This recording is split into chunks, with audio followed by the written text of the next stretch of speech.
Balik ta pug sagbot diha mo man una gi kuan gi lampasan diha padong dito tapos diridto pod dito side dungan siya atong pagkural sa pato paghimo sa kid sa pato kana ano pero karon dugay naman mga pila na ka months ata August pa man siguro na nakuha ng pato na transfer una pa ang paghimo sa kuan tangkal so mo siya. So diri ko magkuan, diri ko maglampas. Pero kaning mga biga di na ni nako kay basin makakwartar ko ano yan pohon stay put na sila. Pati itong mga saging. Uy, good news di ay ganito itong mga saging bitaw namo kana og kadto pong naspika sa kuan sa among atabay.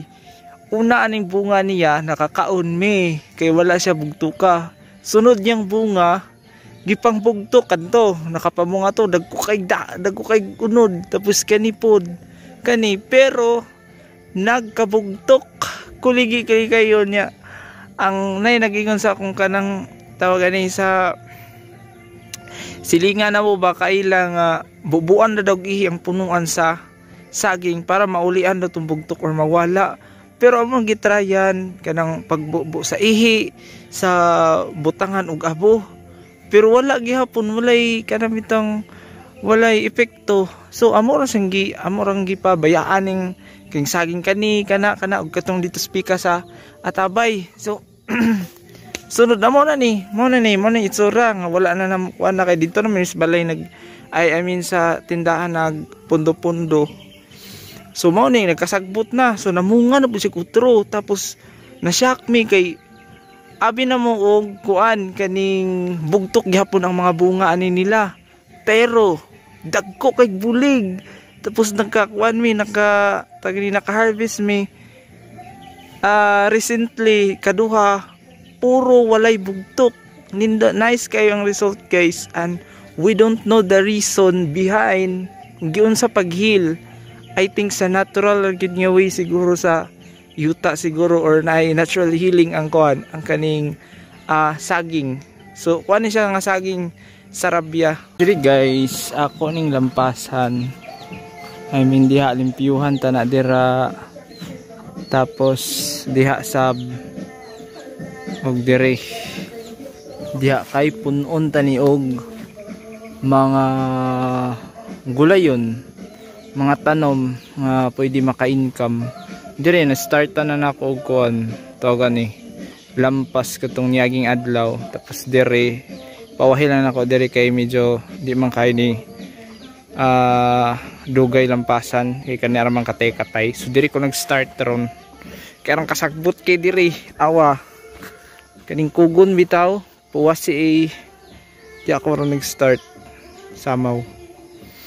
Tapos dira ako na siyang manundira kay planan ako diha pais dito nga side pa street street mga kuan na siya kanang pinya kay dito naka-start na ko kuan dito kaning tanom og pinya daghan na so pa street na lang tapos diri pod nga side sa boundary pod sa ison sa akong mama yung yuta diha pod tamna na nana ko itanom nira nga mga pinya ang uban na buhi ang uban na medyo napatay man dihapon so medyo sagbot kay daron no wala naman gud mi kabaw baka og kanding nga musabsab ito mga sagbot no.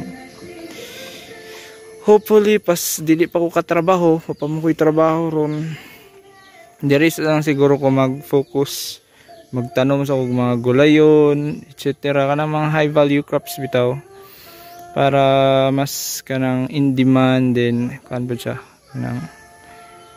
nang makahimo bitaw kag value added products like sa pinya pwede ka manghimog pineapple jam tawag ani pineapple juice and etc.